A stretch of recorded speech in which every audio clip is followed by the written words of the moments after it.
Today, I want us to have a little bit of fun. I want to show you how to do a regression model based on time series data. And I thought we tried something interesting today. So instead of doing a boring old example, I wanted to do a model trained to do stock predictions. You heard that right. We're going to play with stocks today and see if we can beat the market. So we're going to be using eIQ Time Series Studio from NXP today to create the model, train it, test it, and then see the results we get. But the point of this walkthrough is also to show you how to create new data without having to use a sensor or something in hand. So we're just going to play with virtual data, right? And this is part of the beauty of eIQ Time Series Studio. You can fake your own data or get existing data. You don't need physical hardware to start playing with models and see what performance you get. All right, so let's get started and see how this works. So I'm going to start off in Excel, which is where I'm going to get the stock data that I need.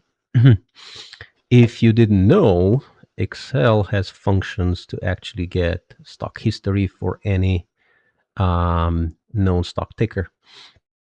So this is the formula I'm using. It's called stock history. You put in the ticker name. So SPY, if you didn't know, that's an ETF that mirrors the performance of the S&P 500. And I can put in a time range and some parameters. Okay, so if you click on the function, press F1, help will pop out, and you'll see what all of those means. So the first one just means I'm looking at daily values. So 0. 1 there means I'm showing headers. So in this case, what the data represents, and this says open. So that's what it means, showing that value there. And then the final number, I have a few options to pick. The date the data represents, the closing value of the stock, open value of the stock, high and low values of the stock, as well as the volume. Okay, so what I've done is I chosen 2, which is open. Then for the next column, I chose 1, which is close.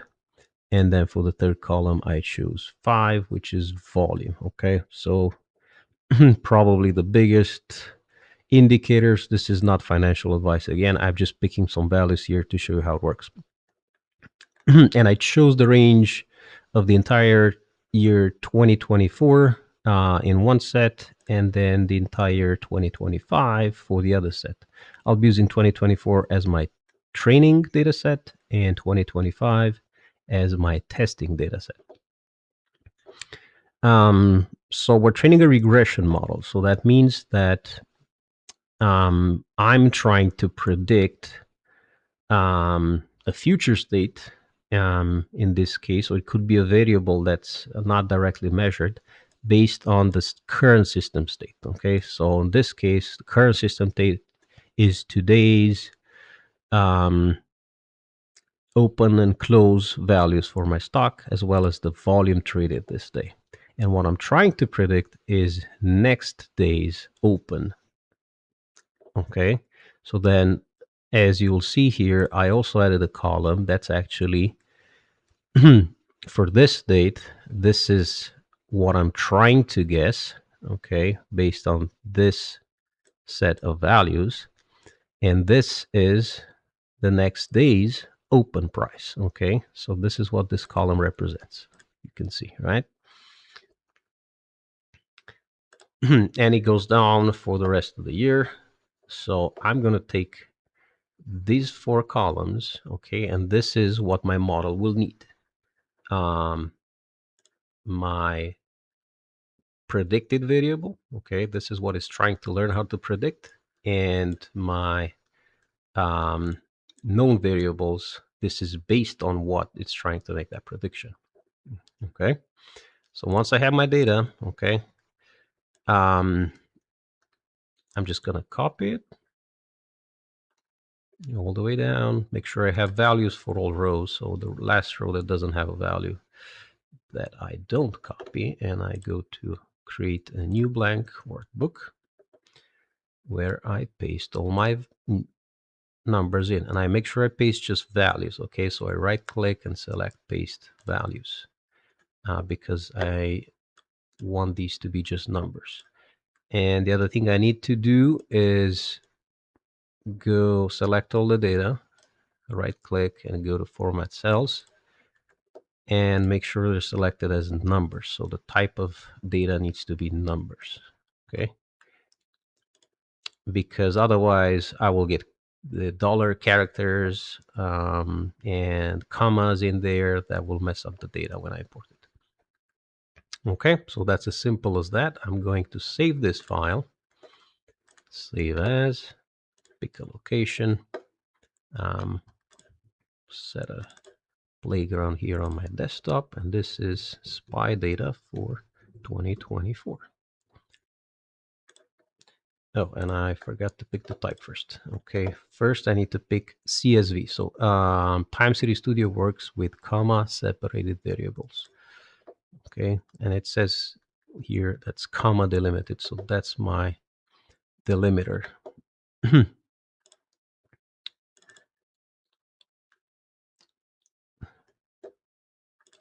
gonna just overwrite this file. So I already had a file here because I've been playing with it, but I'm just gonna replace it. Yes. Okay, so this would be my training data set. Okay, now I need to create my testing data set. So I'll do the same thing for the year 2025. Same thing, only valid rows. There were different number of trading days in 2025 versus 2024. That's why the data is a little different. Oops, sorry. Paste values, that's what we want. Okay. And again, format. Make sure it's number. Save it. Select CSV as the file type. Browse location. Desktop. Okay, replace the file that I already have. SPY 2025.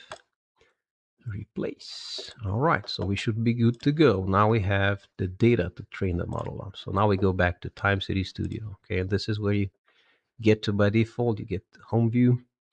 And we're going to be training a regression model. So we click on regression here under tasks, and we select AutoML project. Okay, that means a new project from scratch. I can give it a name.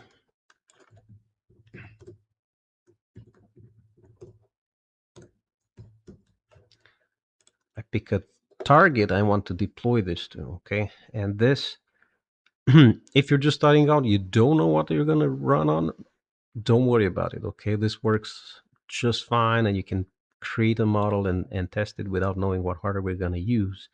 But it's always going to ask for hardware to use. So I'm going to pick an IMX93. You can see there are microcontrollers as well as microprocessors in here. Because if anything, this has, it can run Linux, it has Ethernet ports, so we can potentially take live stock data and put it in the model and see what you get. And by default, you need to pick a sensor type. Okay, so most applications will require you measuring some sort of sensor data. But if you don't know what you're going to do, just pick generic. Okay, and that's applicable to any type of data. Okay, and the reason I'm picking stock is also to show you that it doesn't have to be sensor data. It can be anything that varies over time or that can be represented as a 1D string of data. Okay, and I have 3 channels. Okay, so my data contains the stock open price, stock close price, as well as stock volume. So those will be my 3 channels of data. Okay, and I forgot to put in input output targets. Okay, so I'm trying to predict one variable. Okay, and that's the next day's open price. So I have 1 target and 3 inputs. I add the channels. Okay, and then I confirm and create to start the new project. Didn't like that I have a space here, so I need to put some underscores. Confirm and what was not good.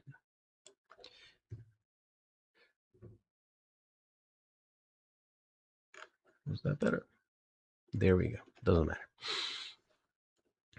All right. So first thing I need to do is create or input the data set for the training stage. So I'm going to click plus and select SPY 2024. Okay, I want to train on 2024 data. My delimiters was comma. Okay, see, it automatically detected it, but if it didn't, you can select it manually there. And I click this top left checkbox to select all the rows in my spreadsheet. I can already see the values here. The target, open, close, and volume. So I can load this up.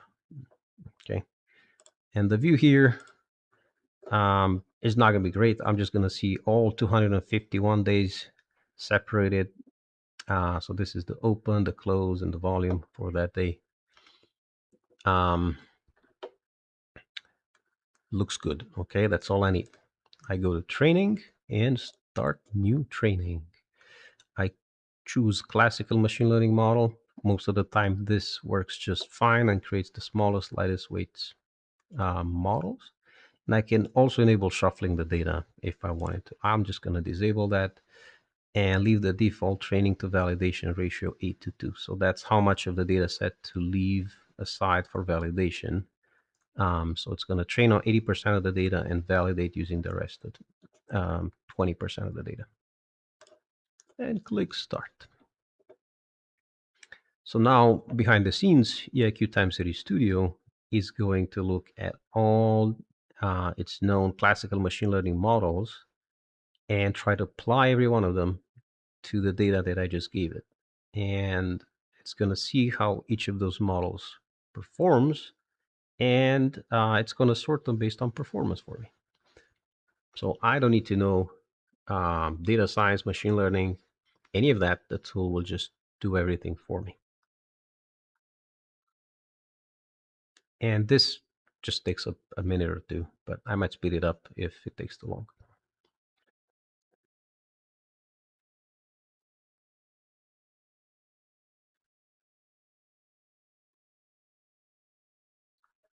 And there we go. Training is complete. And as you can see, in just under 2 minutes, it was able to train more than 50 models. And these are the top 50 that it trained in the list, sorted by performance. And on the graph, you'll see the training parameters for each model. So I can pick any models here as well if I wanted to look at a particular one. And the blue line is R2, okay? And that's a measure of how well it can find a correlation between the input data and the predicted variable, right? And for this selected model in particular, I can see I get an R2 of 0.9265. So the highest possible value for R2 is 1. So that would be ideal. And as you can see here, target is 1, and I got 0.9265. If it's lower than that, that means there's not a great correlation between the input data and the output variable. So you might not be able to find a good algorithm that works. And green represents RAM usage in kilobytes. You'll see here the scale is in kilobytes, and flash usage, yellow, in kilobytes again. So this model in particular takes only 50 bytes of RAM and 128 bytes of flash. So it's pretty small. So this looks good. That's a pretty good R2 value. That means there is correlation in the data. The model has a chance of working. So then I go to emulation, which in machine learning terms is really test. So the test phase. And I can select all my models to test and validate, or just the top performing one or specific ones. I'm just going to pick the top one, and I'm going to pick a file to use. So I'm going to use the data for 2025 to test the model. Automatically detected that it's comma separated. And I'm going to click start. This also takes a minute, but I can speed it up if it takes too long. There we go. That didn't take long at all. And I can see my test results. Okay, so now I gave it data that the model has never seen before, and it still performs really well because I still get an overall R2 of 0.9916. Okay, so there's definitely good correlation between my input data and the guessed variable. Okay, so I can click on a PDF report and just get that for my reference if I'm comparing models. And if I wanted to deploy this model, I will go to deployment, and I can actually generate a library that I can import and train the model on. But in my case, I'm just playing with this data and seeing what the model does. So there's actually a button here that lets me see the results in Excel format, okay, which is what I'm going to do. And it's labeled as target value and predicted value. Okay, so this is what I was aiming for. You know, uh, this is the value of the stock on the next day when market opens, and this is what the model predicted. Okay, so I'm just gonna copy this data, okay, so that we can visualize it and see how this model actually did.